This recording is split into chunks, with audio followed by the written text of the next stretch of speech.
శాంత! అమ్మా శాంత, ఏమిటమ్మా? ఏం జరిగిందమ్మా? లేదన్నయ్యా, ఆయనకి ఏదో పెద్ద ఆపద వచ్చినట్టు నాకు పీడకలు వచ్చింది. అమ్మా గౌరీ, ఆయనకే ఆపద రాకుండా కాపాడు తల్లి. అమ్మా శాంత, కలకే ఇంత కంగారు పడతామేమమ్మా? కల్లో జరిగింది ఎల్లో జరగదంటారు. ఊరుకో తల్లి, ఊరుకో అమ్మా, ఊరుకో.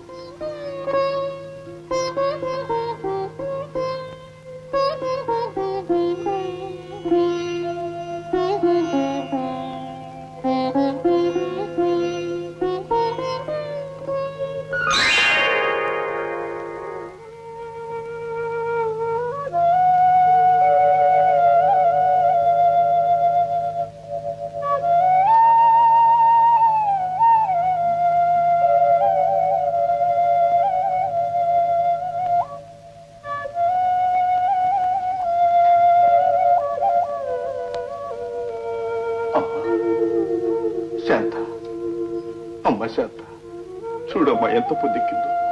లేమ్మా, లేచి ముఖం కడుక్కోమ్మా. అమ్మా,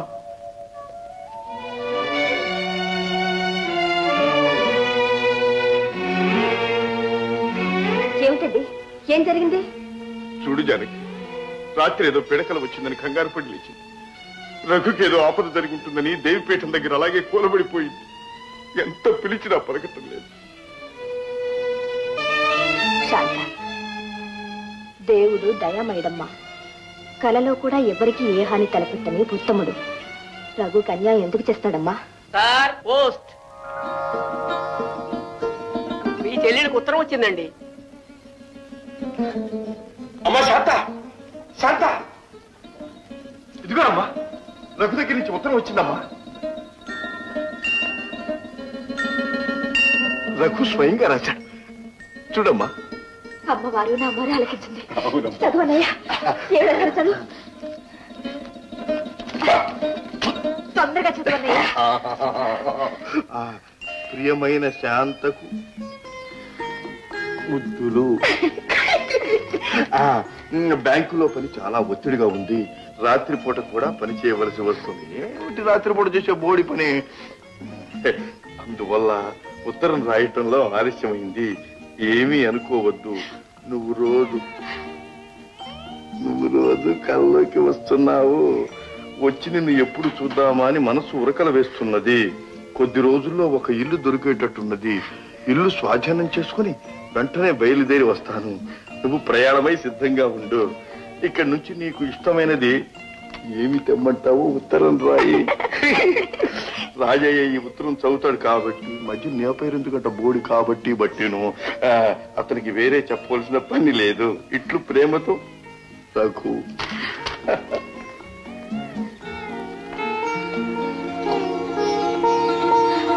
అమ్మా, ఇంతవరకు నాకే కొదువ లేకుండా చల్లగా చూశావు.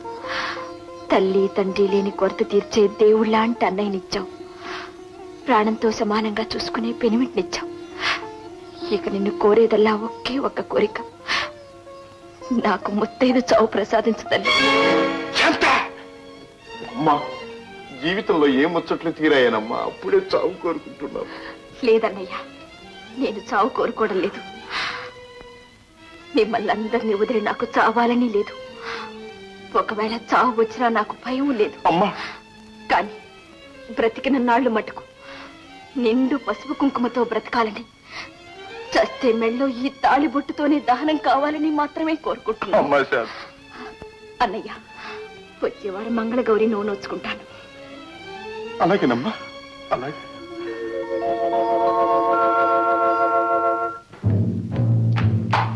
గురు గురు కొంప మునిగింది గురు. ఏమిట్రా, ఏమైంది? చచ్చాడనుకుని మనం రోడ్డు మీద పారేసి వచ్చామే. ఆ బ్యాంక్ క్యాషియర్ ఏమయ్యాడు? వాడు చావలేదు గురు. ఎవరో తీసుకుపోయి హాస్పిటల్లో చేర్చారు కామాలు. వాడు మళ్ళీ బ్రతికేటట్టున్నాడంటే గురు. అలాగా? వాడు బ్రతికాడంటే మన అందరి పీకల మీదకి వస్తుంది గురు. మరేం పర్వాలేదు, ఆ సంగతి నేను చూసుకుంటాను. వెళ్ళి.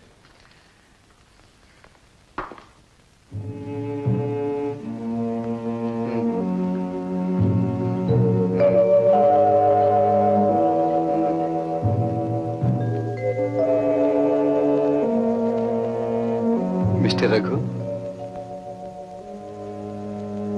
సార్.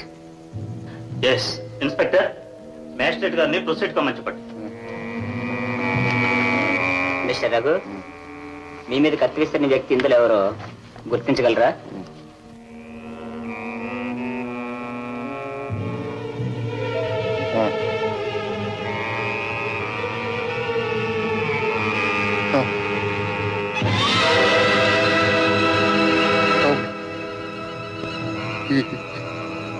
ఇతనే.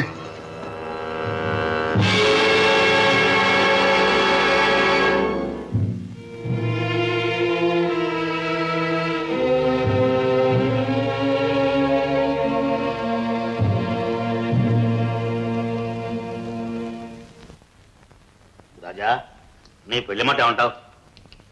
రఘుని మద్రాసు నుంచి రానివ్వండి, నిశ్చయించవచ్చు. రఘు మెడ్రాస్ వస్తాను ఎలా రాశాడుగా. ఈలోగా పెళ్లి ముహూర్తం నిశ్చయించుకుంటే అతను రాగానే పెళ్లి చేసుకుని ఏకంగా మెడ్రాస్ తీసుకెళ్ళచ్చు. అవునన్నయ్య, శుభంగా పెళ్లి చేసుకుని నువ్వు నేను వదిన కలిసి ఆయనతో పట్నం వెళ్ళిపోదాం. ఓహో అలాగేనమ్మా, నీ ఇష్టం. Sir Telegram.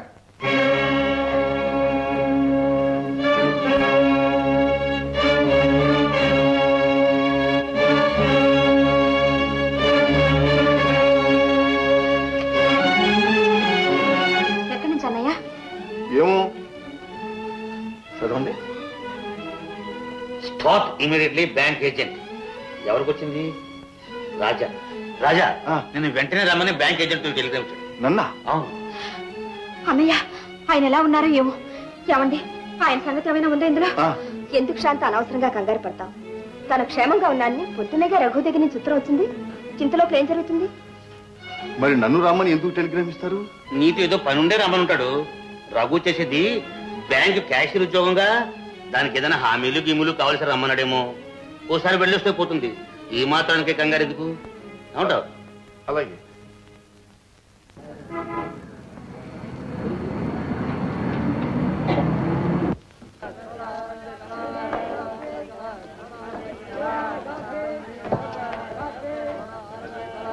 ఏడి వీడు రఘు? వచ్చింది కొత్త బస్తీ కదా, నన్ను తీసుకెళ్ళడానికి రాలేదే. రఘు, రఘు, అసలు ఏజెంట్ గారు వాడికి చెప్పాడో లేదో నేను వస్తున్నానని. మీ పేరు రాజా అండి? మీరెవరు? నేను బ్యాంక్ ఏజెంట్ అండి. మీకు టెలిగ్రామ్ ఇచ్చింది కూడా నేనే. నేను వస్తున్నాను. మా వాడికి చెప్పారా?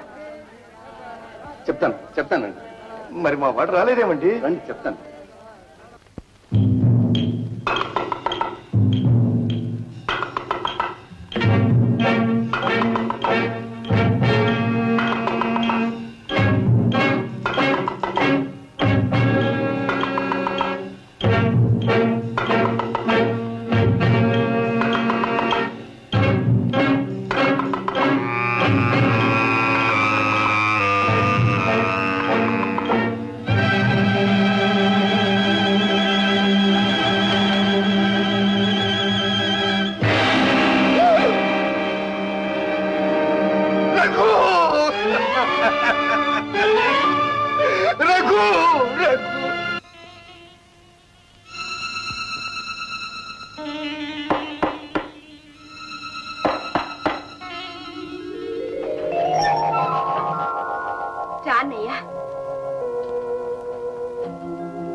అన్నయ్య, ఆయన రాలేదా అన్నయ్య? సెలవు దొరకలేదా అన్నయ్య? ఆయన బాగున్నారా? పాపం హోటల్ తిండి పడక చిక్కిపోయారా? అన్నయ్య, అన్నయ్య నా గురించి అడిగారా? మాట్లాడగా అన్నయ్య. అన్నయ్య, నా పీడకలు నిజమైందా? అవునమ్మా, దేవుడు నీ పసుపు కుంకుమ ఎత్తుకుపోయాడమ్మా. రఘు చచ్చిపోయాడమ్మా.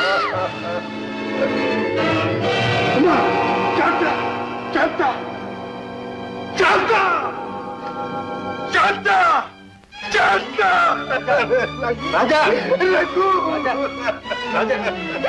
రఘు,